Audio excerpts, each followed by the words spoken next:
You reach your life, enjoy it in 10-second tap. Here. You hold it.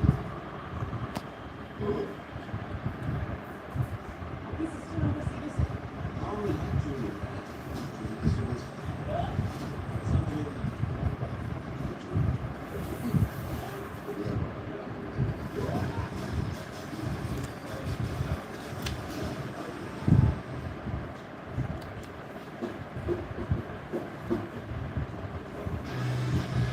Now that's done, you can lift the car in the air and the engine will stay in it, and we can go underneath and put the bolts in which hold the gearbox to the chassis of the car, and tighten up the remaining bolts underneath.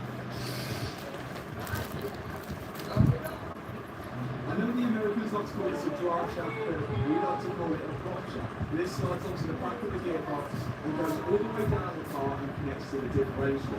And there's a few bolts in the middle which hold it up. The arm on the front of the engine connects to the new plastic boost pipes to each side of the throttle body. And a few coolant hoses as well. Things next up, I'm going to try and get the drive shafts in. To get the drive shafts in, I had to loosen up these top two arms so I could pull the suspension back, which then gave me enough room to slide the drive shaft into the gearbox and into the wheel hub as well. Once I tighten the big nut on the wheel hub, I'm going to slide in the top two arms back into place and put the bolts in to sort out all the electrical connections and brake lines on the suspension. Then I'm moving back onto the top of the engine and putting back in all the clips and trims and coolant hoses on top, including the engine's ECU. Everything is fully in, but now we're at the point where, because the whole thing was literally ripped off the car, I have no idea how it went together. So what we're doing is we've got euros there designed and we've ordered literally more than we need so that if we don't use anything we're going to send it back. And we're just looking at part numbers, for example 147BB and then 147BC. We look at part number, one into our part number, and then we'll put it on and then we'll go to the next one. So we'll have to connect the stuff with the hose, that's gone on, and then after that, we need solenoid valve. A 1671D, that's the excellent part. This went on for hours. Finding the right part, checking to make sure it was right, handing it over to my dad, and then my dad was putting it to the car. Because all these parts were ripped off in the accident and didn't come with the car, we have no idea where or if it went. And we're only going off diagrams, which are not the best. We're all looking for nuts and bolts to make sure we use the proper OEM ones, and then looking back on the diagram to make sure we're putting them in the right place. Yeah, looks back on it. And then that one, and that one's the one that goes. It's got to go on there. So those water pumps, solenoids, and even electrical connections which were ripped off. We think we had a solution for the electric side. This is completely unnecessary, but it's really helpful as well. So, what we're doing, if we put it sitting all over everywhere, the whole engine room, so which is all over this, really wants to find out what goes where without a wiring diagram, because we don't patch it and now we're good. We managed to get a full wiring through for a door express, very cheap. I'm just going to, now we know exactly where we go, we can take all the connectors off them. And the good thing as well, we can use this on the device for all the alleys and those things, it's the same here. So at least now, we can try that. This is all this.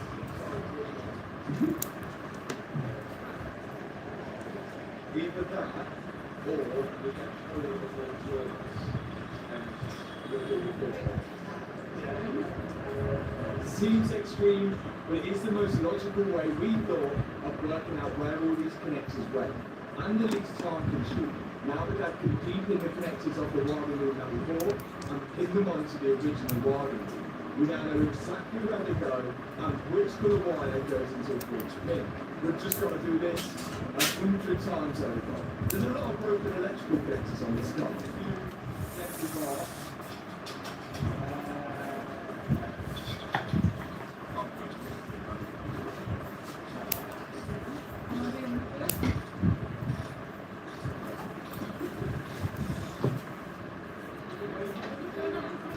Don't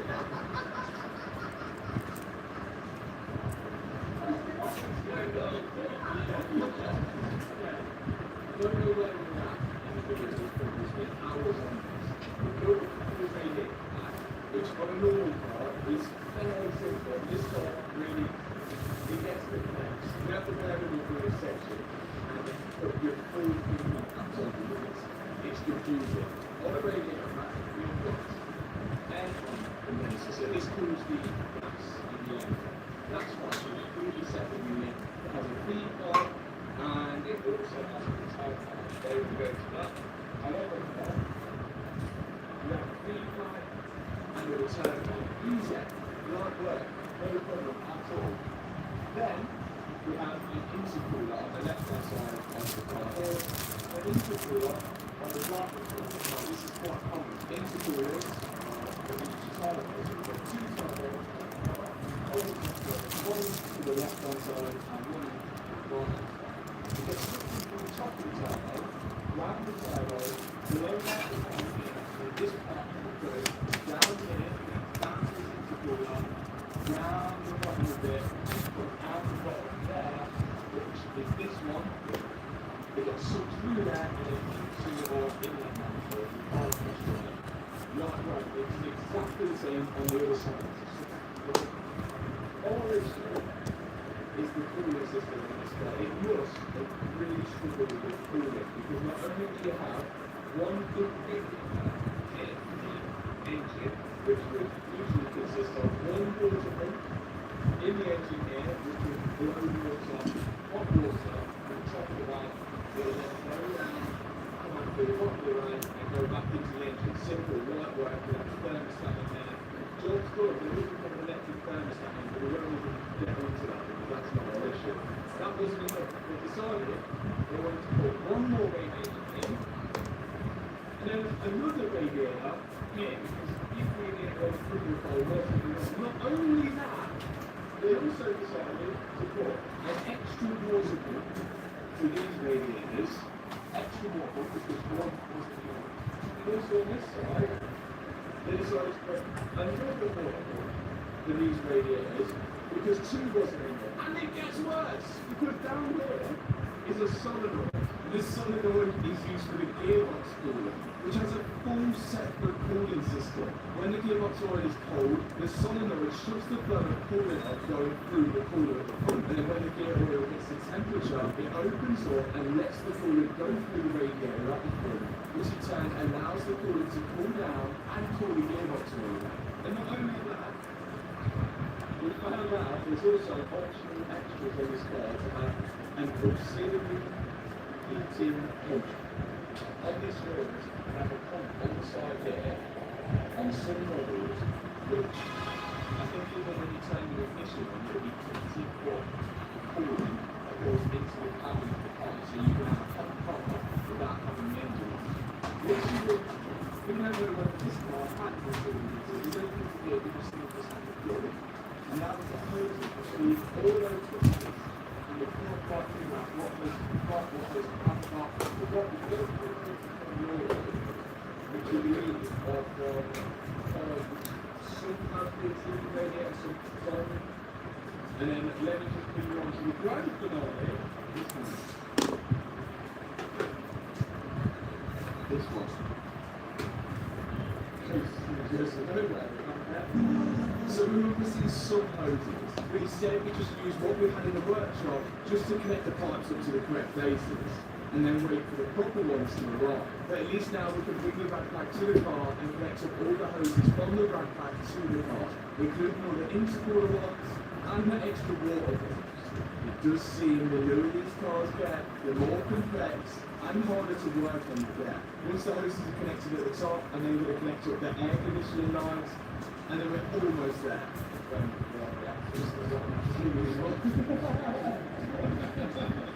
There's the last few bars which hold the rag pack to the chassis of the car, and that should be job done.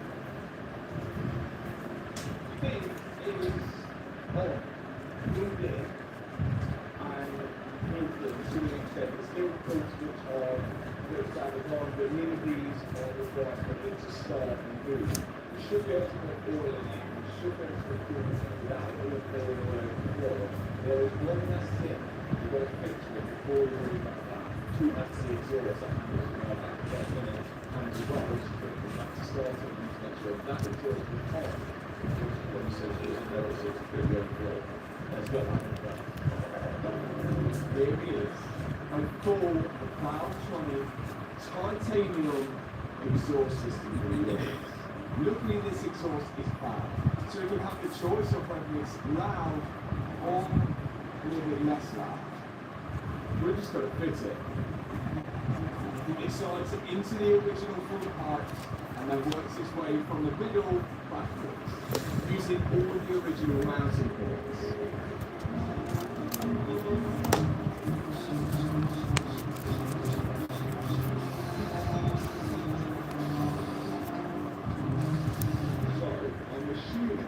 Just going to these out of the way, and you won't get a fault. And we'll put these on here. It has an additional loom for the new valves, and then the original loom just gets tucked away. What do you think? Yes. No. That goes into there. Then what we're going to do is route this cable up into the boot. And once I've got that loop up into the boot, I've got to do another one for the other valve on the other side. Connect it to the valve and then slot it up into the same place. Keep it. It's hard enough. Inside the car. Almost the final piece of the तुम ना बेटा यही में तुम busy रहो, ठीक है? Book 1 minute के लिए भी नहीं उठ रही है तुम्हारी. The exhaust tips are wide. And I'm sure most people will know that these are aftermarket. That kind of visible around the back of the car. Or just get away with it in the meantime. And now the exhaust is on, it looks unreal. But the job's not finished yet. We've got to connect up those exhaust valves. So I open up the boot, and I need to look for the loom that I've pushed up into the boot from underneath. And it seems quite a tricky place to find. So I had to strip apart a lot of the interior in the boot section to get it.